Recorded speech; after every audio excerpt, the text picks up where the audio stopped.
The new year brings on thoughts of trying out something new. However, the idea of trying something new or modifying your existing practices in the classroom is not always that easy. In this first of a two-part episode, we will look at how small, sustainable, and consistent changes or modifications are more likely to stick in our classrooms, much better than attempting to overhaul everything. This week, we focus on real examples of trying new things in the classroom successfully, along with ways to overcome any obstacles that might get in the way. Part 2 next week will give you lots of ideas of what you can actually do in the classroom. So let's jump in. Are you a language teacher looking for some reassurance that what you're doing in the classroom is on the right track? Or maybe you're looking for some ways to teach even more effectively. If you're one or the other or somewhere in between, you've landed in the right place. This is the World Language Classroom Podcast with your host, me, Joshua Cabral. You're about to get tips, tools, and resources so that your students continue to rise in proficiency and communicate with confidence. Let's jump in. Vamos, allons-y. Hello, my friends. Bonjour, mes amis. Hola, mis amigos. Welcome to the World Language Classroom Podcast. I am Joshua Cabral, and thank you very much for being here, for taking the time out of your week to listen to a podcast about language teaching and to bring these ideas back into your classroom. It is one of the many things that makes you an incredible educator. So thank you for going the extra mile and just being the great educator that you are. So on this episode, I want to talk about trying something new. And on this podcast, whether you hear ideas that I share or a guest shares with you, you may be thinking sometimes, can I do it all? Do I have to do it all? What'll work? What won't? When do I do it? So many questions come up about all of that. And I'll just put it out there that no, we do not have to do it all. There are certain things that are going to work into our teaching routine and they're going to be effective for us. And other things will be, hey, that sounds like a great idea, but maybe for somebody else. But when it comes to trying something new, I want to use this opportunity as we come to the end of the year. I know that as teachers, we often refer to the year as the school year, but this is actually the end of the year, so 2023. So this episode is coming out in December. A lot of times we have this idea of newness and trying something new and resolutions when it comes to the new year, so coming up in 2024. So let's take on this idea of trying something new. And maybe there's something that you're feeling motivated to try, something new to try in your classroom. And I would say you should do it anytime. Anytime you're having this feeling of, oh, I want to try something new, you should definitely do it. Like, feed that momentum and go with it. It doesn't have to be at the beginning of the year or the new school year or the new calendar year. But I'm going to use this as an opportunity to talk about newness because that is something that we tend to do at the start of a new calendar year. The ideas I'm going to share with you are from a keynote that I've done a couple of times at a couple of different conferences. I've done them in Chicago, and I have one coming up in New York, where I'll be doing a version of this. So I wanted to share it with you. And it is generally, I call it something like beyond your comfort zone, something about taking on something new.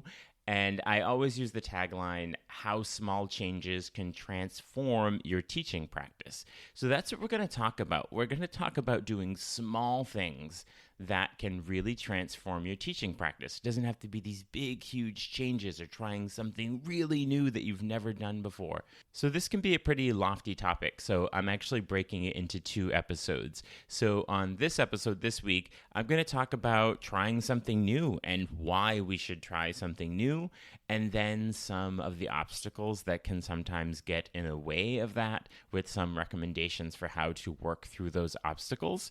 So that'll be on this episode. And then next week, I'm going to talk about what will that new thing be. So once you're motivated and you're ready after this episode, you can listen to next week and you can look at all the possibilities of what some of those new things can be. And then I will talk to you about how to make it happen in your classroom in really sustainable and manageable ways. So for this week, we're going to talk about trying something new and why it's important.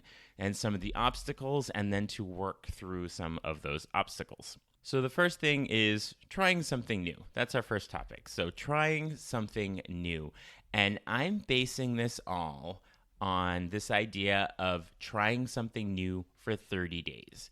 If you're going to try something new in your classroom, if you try it once, it may or may not work. You're either motivated or you're not motivated at all because it didn't go so well and you don't keep doing it.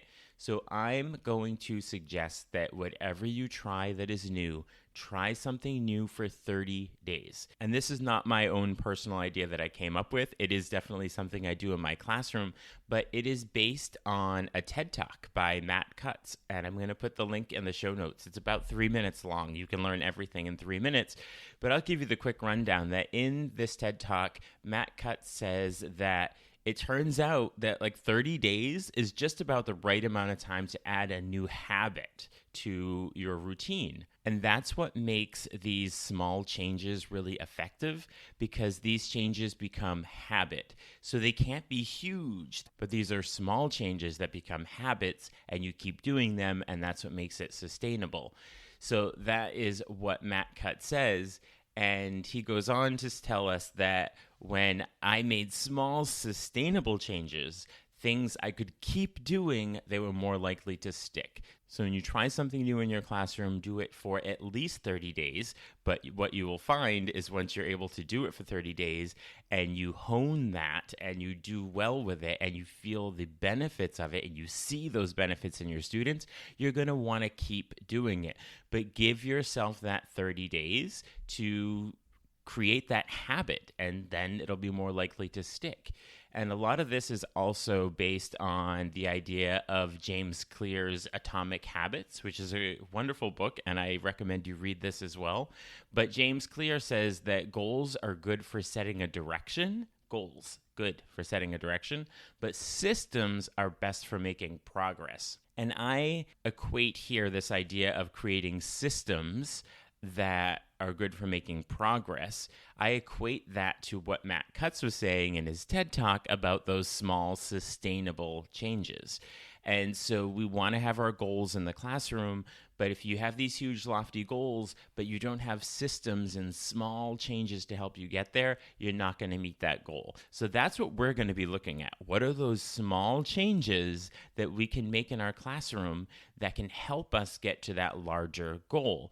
And when I say changes, I'm really talking about new ideas or doing something differently. So it's kind of a catch-all word when I say change something in your classroom. It might not be this big dramatic change and you're doing something so differently than you've ever done it before, but that change could be a new lens or trying to do something new in terms of the way you manage your classroom. So that's what I'm saying when I talk about changes.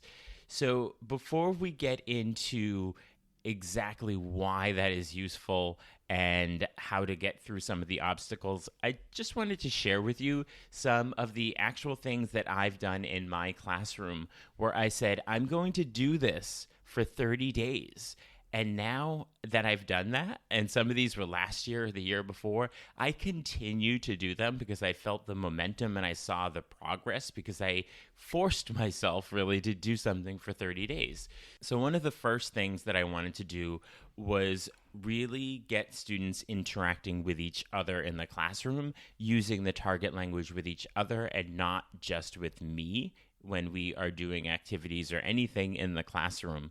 And so what I did for 30 days is that for 15 minutes, sometimes 10 minutes, mostly 15 minutes, in every one of my classes, students interacted with each other that did not involve me. And that took on the form of different speaking activities, different writing activities, but they were working collaboratively with each other, and I wasn't involved in it because I wanted students to engage in using the target language amongst themselves. And so I told myself, okay, in every class for the next 30 classes, so it wasn't really 30 days, it was probably more than 30 days because it was 30 classes, I made sure that in all of my classes, students did something collaboratively only with each other for at least 10 minutes in every single class. And I did that for 30 days. And what I saw was the students enjoyed it. They got really comfortable with using the target language with each other and being in this place where they could use the language and not be overly concerned with accuracy as they would be when they're talking with a more proficient speaker like the teacher. And so as I saw this result in students, I've now kept doing it, but I had to do it for an extended period of time to see that A, it's possible and it's not a lot of work because you sort of get into routines and templates, and that also the benefits and the students were incredibly motivating. So that was one thing that I did for 30 days to prove to myself. Another thing that I did was really focusing on the path to proficiency. And when I refer to the path to proficiency, these are the actual proficiency levels, where you have novice low being single words, novice mid phrases, novice high chunked phrases, and then when you get into the intermediate low, single sentences, then moving into the strings of sentences in intermediate mid with different time frames, and then paragraphs at intermediate high. So that is the path to proficiency. And so I wanted students to be entrenched and truly understand the different proficiency levels, where they are, where they want to be, so they can set their own goals and objectives. So I reference that in every class for 30 days. It may have been just a 20-second mention of this activity falls into this category or this proficiency level, or something about which mode is this presentational, is this interpretive. And so using all of that path to proficiency language, every single class, I made sure to do it for 30 days. And what I realized is at the end, students understood it so well because I purposely contextualized it into everything that we were doing.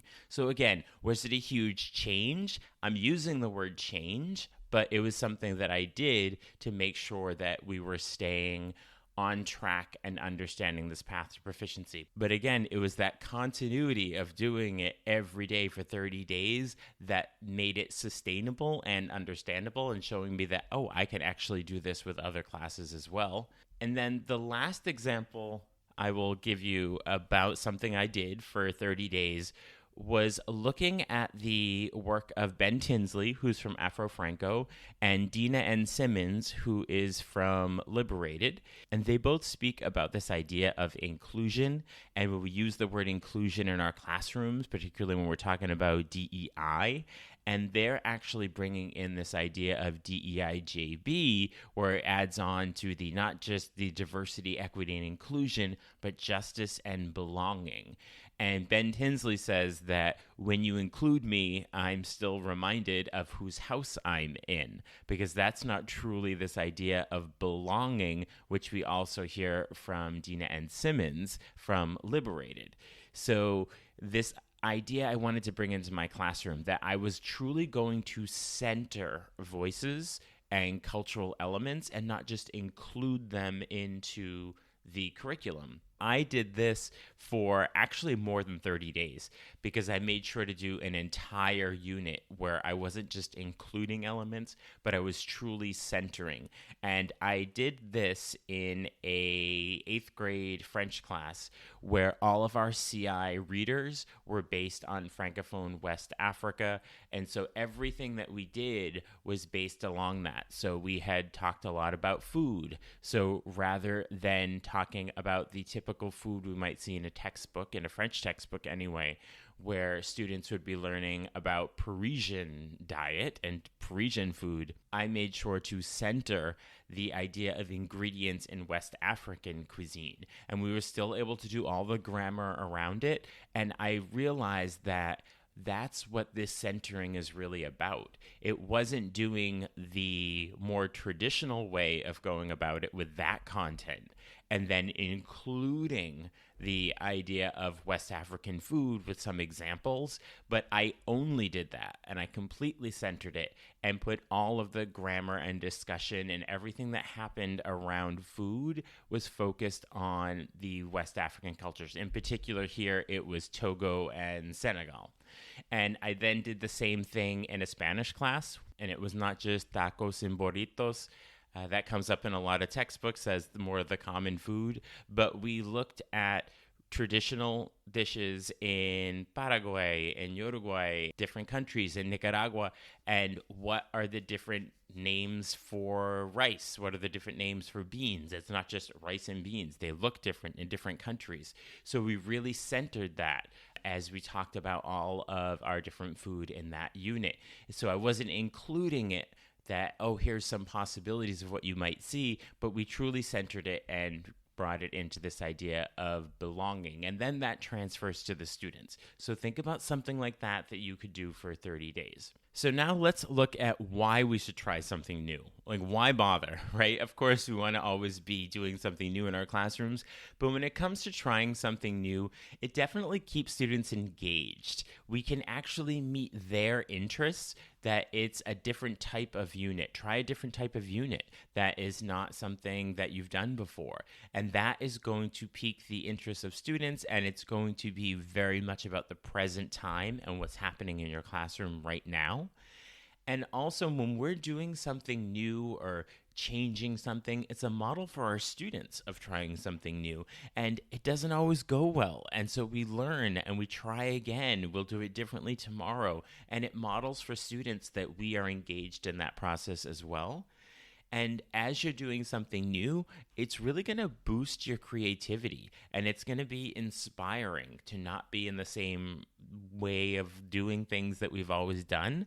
But when we're doing something new, there might be little challenges, and we have to get creative to overcome those challenges. And any kind of change or doing something new or in a new way involves some form of experimentation, and embrace that and enjoy that as we're going through in our teaching.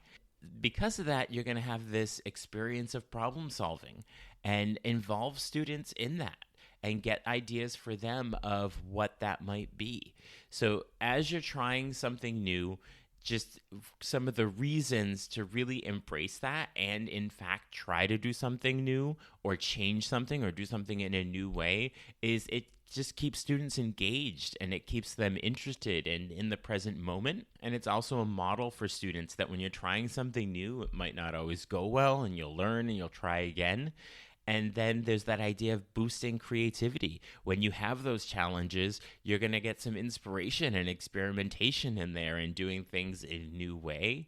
And that problem solving is going to lead to more interesting outcomes. At least that's been the experience for me. So that's sort of the case for trying something new, doing something new in our classrooms. But sometimes things get in the way, and there are some hurdles or challenges. And one of the things that might get in the way is a fear of failure. And we just talked about things maybe not going well. But yeah, that's a real thing, this fear of failure. So what I would recommend to help deal with that is to just set realistic expectations and these small sustainable changes, something you're going to do for 10 minutes. It's not a huge goal. So if we go back to the very beginning when I was talking about James Clear and his atomic habits and saying that you want small, sustainable changes, that's what's going to help you get to your goal, those small, sustainable habits that you form. So set those realistic expectations. And in next week's episode, when I really get into what are those actual new things going to be and how do you do them, I'm really going to get into the details of some of those ways of making them small, sustainable changes.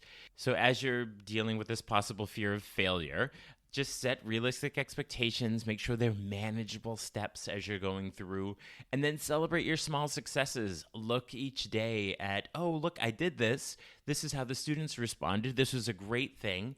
And if there's a setback, don't look at it as failure. It's an opportunity for an iterative process. Another challenge that might get in the way when we're trying something new is the idea of time. And do I have time for something new? Do I have to replace an entire unit? So what I would suggest there is you should adapt your existing materials and then prioritize the tasks that you're doing with students. And again, this isn't about creating huge new units. It's about doing something in a different way with a different lens that will keep things fresh. So start by adapting what exists already. Another thing that might come in is the idea of resistance. And I'm not talking about student resistance there. They're pretty good about going with the flow with these types of things. But you might have colleagues and they may say, oh, you're doing something differently. It's in a new way. I'm not really on board with that. So to deal with that particular challenge is to just stay open with communication with them and to highlight the benefits. So don't just show, oh, you might want to try this and this is how you do it, but start with the benefits and provide evidence. Show what your students are able to understand or produce or what they're able to do in engaging with the language because of this small change. If you start with that benefit and proof and then show how you got there, you'll get a lot more buy-in. So just dealing with resistance. And then there might be this idea of just staying motivated that, oh, yes, yet another new thing. What am I going to do?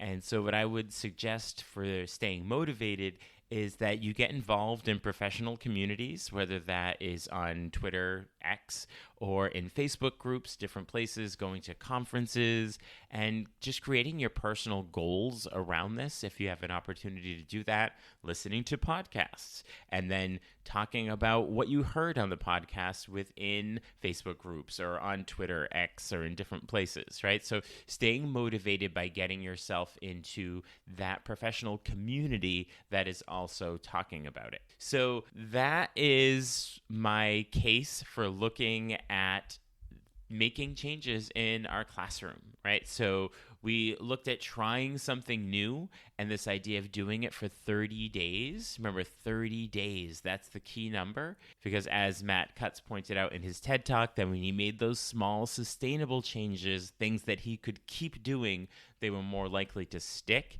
And that's very much in line with James Clear in Atomic Habits, who says that goals are good for setting a direction, but systems are best for making progress. So made our case for why we should try something new. It's that model for students and boosting creativity. And then we looked at some of the challenges, the fear, the time, the resistance, staying motivated. So just think back at some of these suggestions that I gave you for this and let those just stay with you for the next week or so and think about this idea of trying something new or making a small sustainable change in your classroom. On next week's episode, we are going to dive into lots of possibilities for what those small sustainable changes could possibly be in your classroom and how to make them happen. So thank you so much for spending this time with me today. Be sure to check out the show notes where you'll see a link to Talking Points, which is my weekly email newsletter with tips and tools for language teaching. And as always, there are those links in there to get in touch with me if you would like to work together, either in person in your school or remotely. And also on my website, wlclassroom.com, you will see a link on the top. There's one for school workshops and conferences where you can see the different conferences that I will be speaking at throughout the winter and spring. So if you happen to be in that area, I would love to see you if you're at one of those conferences. And also when I'm working with different schools, I always list them on there so you can see what areas I'm in and maybe I'll be in your area at some point. So you can check that out on my website as well, wlclassroom.com. Think about what is that new thing going to be in your classroom? What is that small change? What is that small sustainable change going to be in your classroom? And we will talk about that in detail next week. Bye for now. Thank you for listening to the World Language Classroom podcast. Be sure to follow or subscribe wherever you're listening so that you never miss an episode. Let's keep the conversation going on social media. Connect with me on X, aka Twitter, Facebook, and Instagram at WL Classroom. And for even more valuable resources, visit my website, wlclassroom.com, where you'll find over 300 blog posts about language teaching. So stay inspired, keep growing, and continue making a difference in your language classroom.